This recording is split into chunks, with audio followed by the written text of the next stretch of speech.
موسی علیہ السلام خدای پاک ته وی چې یا الله ما چې کله مړ کې ما نه به تپوس کې او ډېر وګد عمر راکا ویلې ختم د اس په ملا لاس کې ده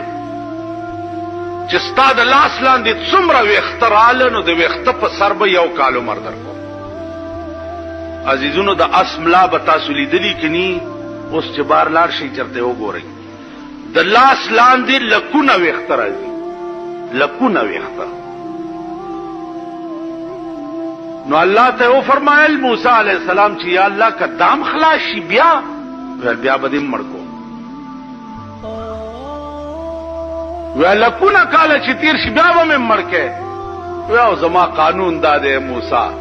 چې کل من علیها فان ويبقى وجه ربك ذو الجلال والاکرام.